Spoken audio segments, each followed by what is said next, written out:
Now, one of the questions that I've gotten frequently over the years is, how do you stay so disciplined?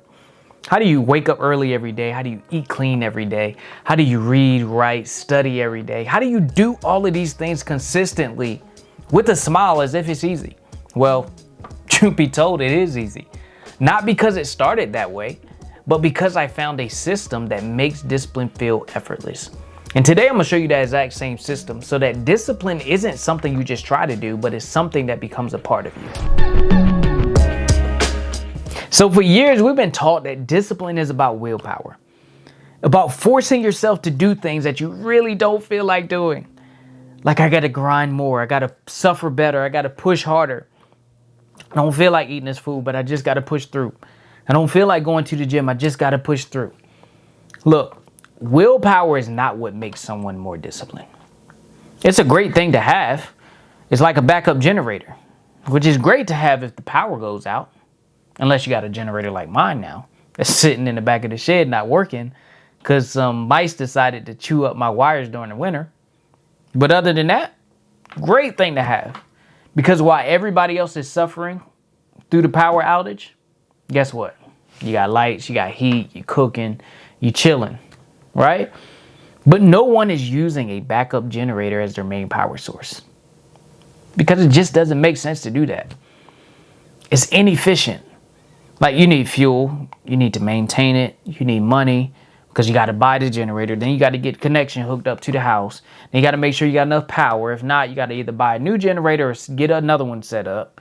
And then the more electricity that you use, right? The more fuel you're burning. Let's say that goes out in the middle of the night. Now you got to get up, go outside, put more fuel in it. It's just a logistical nightmare. It doesn't make sense to do that. And it's inefficient. Right? Willpower is the same thing when it comes to discipline. It's great to have in these short pockets, these short windows, when you're running a marathon, 26.2 miles, and you're on mile 20. Oh, it's great to have then.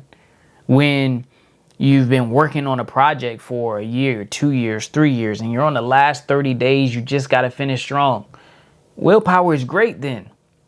But to rely on willpower to be your main source of discipline is inefficient. Real discipline is not built on willpower and suffering. Real discipline is built on alignment. Alignment with two things. Not 1,000 things, not 100 things, not 20 things, not 5, not even 3 things. 2 things. The thoughts and beliefs you have about yourself and the actions you do to prove those beliefs to be true. That's what real discipline is built on.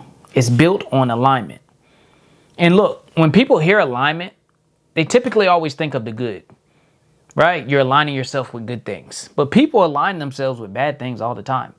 Like, think about it. If a person believes that they're lazy and they want to be productive, and instead of going to the gym, they're sitting on the couch, eating Cheetos, scrolling through social media, watching everybody else work out. Guess what? That action of sitting on the couch, eating Cheetos, scrolling through social media is proving that belief of laziness to be true.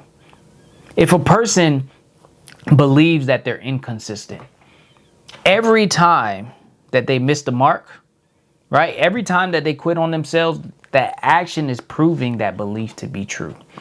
So alignment can go both ways. It can be good or it can be bad. So real discipline is built on alignment, not suffering and willpower. And you may think, well, David Goggins built his discipline on suffering. He's out there suffering every day. Well, number one, David Goggins is a beast. Let's get that out of the way first. Number two, yes, suffering was an element, but don't get it twisted. He built his discipline off his mindset, the thoughts and beliefs that he had about himself. And then the physical suffering, he used that to prove those beliefs that he had about himself to be true. His discipline was built on alignment between his mindset and his physical suffering. Because suffering alone cannot create discipline. It is only through alignment that we become more disciplined. Like, think about it. Have you ever wondered why someone will do something for a week and then end up right back where they started. Do something for a couple weeks or a month, and then end up back where they started. Do something for 6 months, end up right back where they started. I've done it plenty of times, right? And I'm always trying to figure out, okay, so what exactly happened here? What happened here? Was an excuse, or did something really happen? Was life just life? And like, what was it, right? And what I learned is when your identity doesn't match your actions, guess what happens? You always end right back up to what you believe about yourself. You always end up back at that identity every single time, right? Because when your identity and your actions don't match up, it's like it feels like you're pulling a boulder uphill every single time. All the actions feel forced. Everything feels like a struggle. Everything feels like a sacrifice. It's because you're doing things that are out of alignment with what you believe about yourself. And when your actions and your identity are disconnected from each other, you have no connection. When you have no connection, you have no power, you have no energy. Every single time. Discipline becomes effortless when you're acting in alignment with your new identity, right? That's when discipline becomes effortless. It's all about alignment. And when you really think about it at its most basic level, I mean, this most simplest level, right? When people are asking to become more disciplined, they're not asking to solve world hunger. They're not asking for world peace. They're not asking for someone to tell them when Jesus is coming back, the day and time. Exactly. They're not asking for none. They're asking for a behavior change. That is it. It's that simple. They're not asking for all of these complex things. They're asking for a behavior change. How do I stop doing one thing? And how do I start doing something else? How do I stop being so lazy, sitting on a couch, eating Cheetos with some Doritos and a milkshake, scrolling through social media? And how do I start going to the gym, being more productive? How do I stop watching so much TV, start reading more books? How do I do that? How do I stop one thing and start something else? That's it. That's all they're asking. And when it comes to change, there are 3 critical layers. You have your behavior. It means what you do. I think that's important because that's what we're trying to change, right? You have your environment. That's the places that you visit. That's the people that you're around. That's the things that you're taking in through your eyes and your ears. I believe those are important because environment is a powerful influence. And you have your identity. The thoughts you believe to be true or untrue about yourself. See, typically when people ask to become more disciplined, their first response is, I'm going to do all of these behaviors without shifting my identity, because if I do these behaviors, then I'll get the result that I want. Then I could say that I'm this type of person. If I just go to the gym consistently every single day, eat the foods, then I'll get the result of being in shape. Then I could say I'm fit. Then I could say I'm in shape. If I just do all the actions of investing my money, saving my money, doing all of these things with my money, then I can get the result of being rich and wealthy. Then I could say that I'm a rich and wealthy person. But the problem with that is anytime you shift your behavior without shifting your identity, everything is going to feel forced. Because like I said earlier, it's like you're pulling a boulder uphill. And yes, you may build some strength pulling that boulder uphill. Yes, you may have some motion. Yes, you may make some progress. But think about it like pulling that boulder uphill. Yes, you're getting stronger, but strength has 2 elements. It has the actions of getting stronger, and then it has the actions of rest, right? Because in order to get stronger, you need rest too. And the moment you're pulling that boulder uphill and need rest, the moment that you stop, that boulder's pulling you right back downhill. And then you're going to end right back up where you started. So anytime you're changing your behavior without shifting your identity, everything is going to feel forced because there's a disconnect there. You're acting out of alignment. You're not acting in alignment with who you believe yourself to be. You're acting out of alignment with something else. And we will always fall to our highest level of identity, right? We will always act in alignment to who we believe ourselves to be every single time, right? Another way that people attempt to change their behavior, it was like, man, I just need to get around the right people. If I get around some people that's in shape, some people that's strong, I'll go to the gym with them, right? I'll be on their program. I'll lift what they lift. And then one day I'll be as strong as them. Sounds good, right? Because environment is the most powerful influence, right? I say it all the time. But when you shift your environment without shifting your identity, the moment you step into that empowering environment, you're going to start shrinking yourself because you're going to feel like you don't belong. They're going to speak a language that you don't know. They're going to be a lot faster than you, a lot stronger than you. And then that's when the insecurity is going to start to rise. And because you haven't shifted your identity and the thoughts you believe to be true or untrue about yourself, you're going to find a way to get out of that environment. Hey, man, you coming to the gym today? Oh, man, no, I ain't tell you. Yeah, man, I signed my son up for football practice. Oh, man, yeah, he got football practice Monday through Saturday, man. Games on Sunday, man, so I can't come out there no more. I can't come out there no more, man. But they got a gym here at the club, so I'm going to be working out here, right, while he's in football practice. I still got to get it in, I still got to get it in. Look, you'll find a way to get out of that environment every single time. And look, for the record, I'm not saying that your behavior and your environment are not important things to shift. They're not important things to change because they are important. They're just not more important than shifting your identity. They'll never be more important than shifting your identity because we can never outperform our identity. We don't rise to the occasion. We fall to our highest level of identity every single time. I remember when I first started working out, first started working out, I struggled to get in shape for about 2 years, right? And it was so bad that nobody even knew I was working out. I probably was good for about 3-4 weeks out of the year. That's it. That's all I had in me. 4 weeks is pushing it. I would say Monday, Wednesday, Friday, I'm going to go running, right? And I would wake up on Monday, do a small little run, wake up on Wednesday, do a small little run, Friday oversleep. Weekend comes, running is gone. 3 weeks, I haven't ran. Just about every single time. Then I'll say, you know what, I'm going to start going to the gym Monday, Wednesday, Friday. Go to the gym on Monday.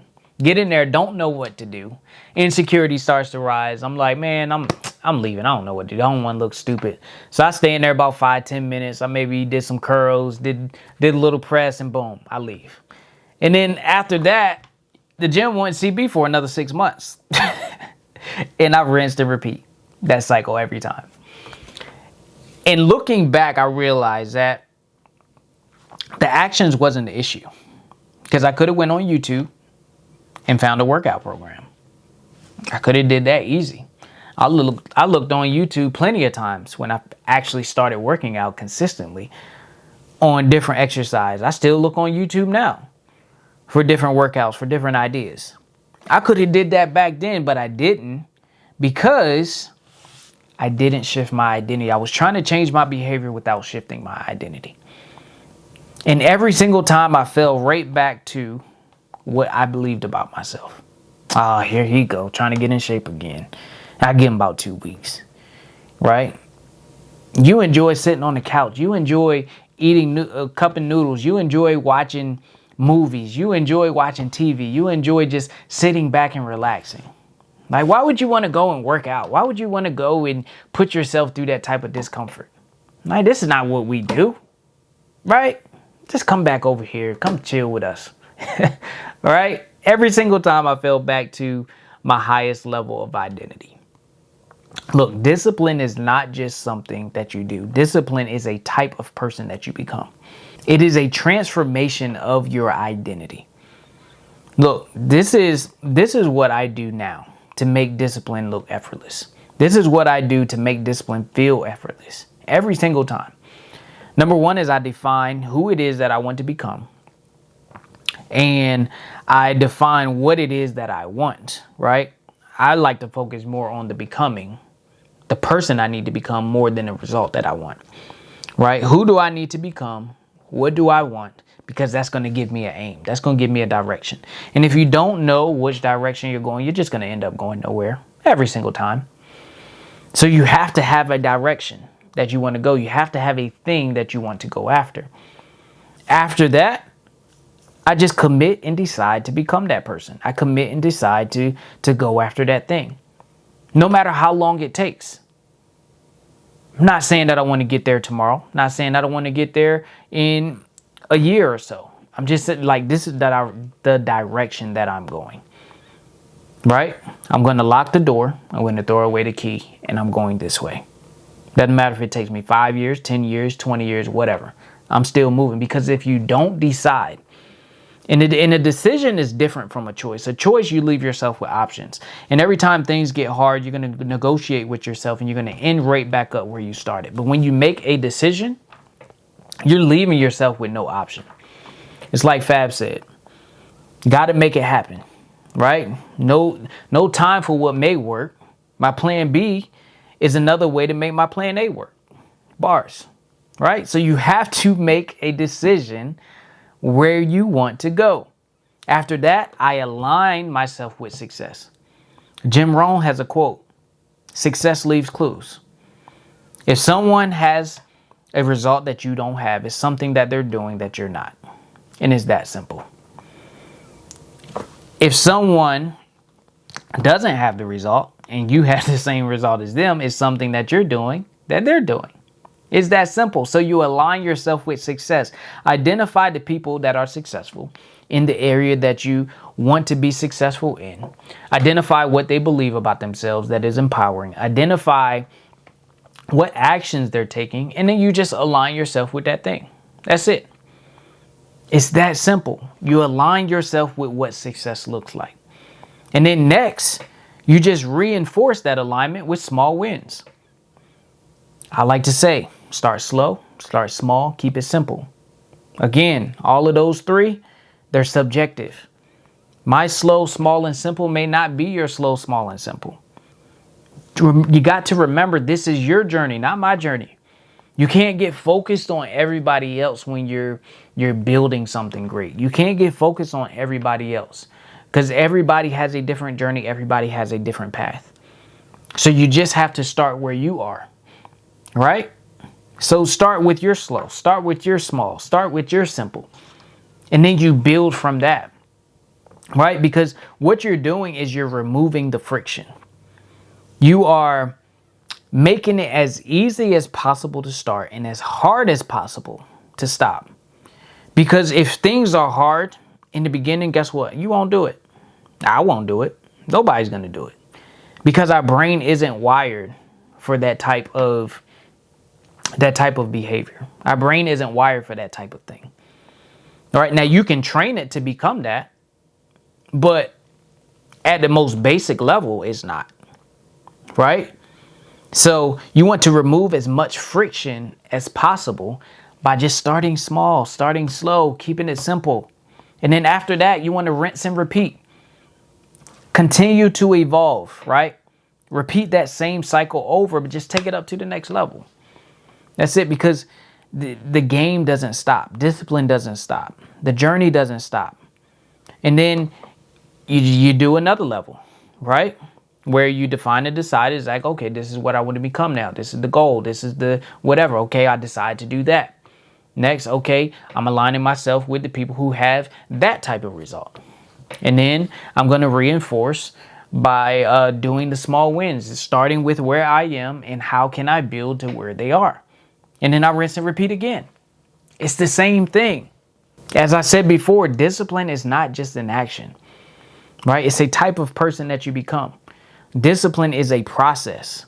It's a process of shifting your identity. It's the process of becoming who you need to become so you can do the things you need to do consistently.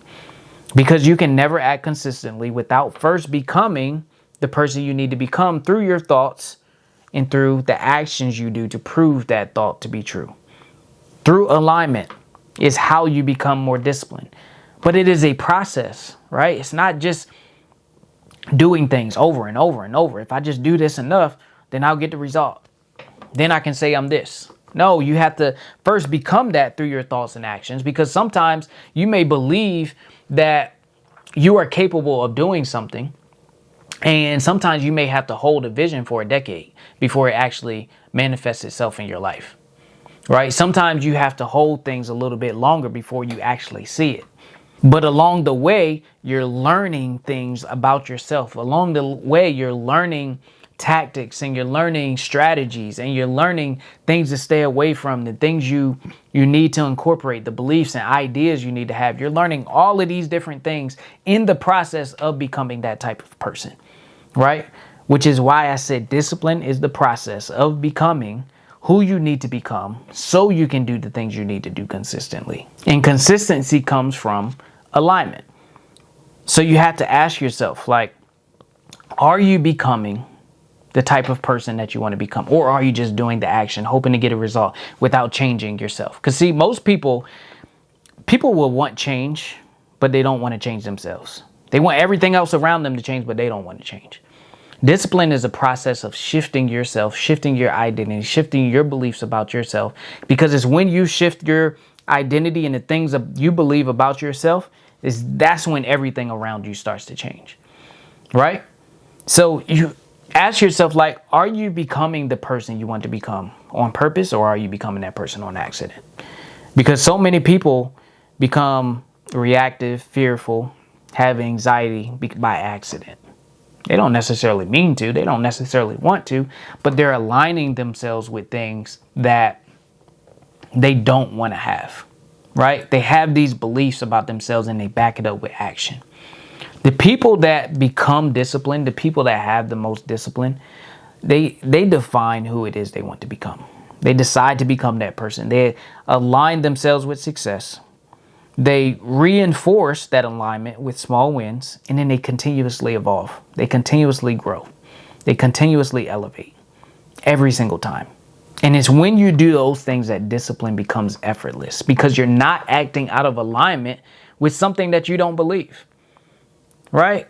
You're acting in alignment with who you believe yourself to be. And then discipline just feels effortless, and it feels like you're cheating. So, hope you enjoyed this video. Don't forget to like, comment, subscribe. Also, I have my book, Winning Within, How to Win the War Between Greatness and Mediocrity, currently available on Amazon if you wanted to check it out. A lot of great stuff in here, a lot of great principles. If you want to level up, definitely check this out. But don't forget to like, comment, subscribe, share this with somebody, get the message out. Subscribing helps with viewership. Subscribing helps with impact. We want to get this message out. We want to help other people to become more disciplined so people can live up to their highest potential. Again, thank you for watching the video, and I will catch y'all in the next one.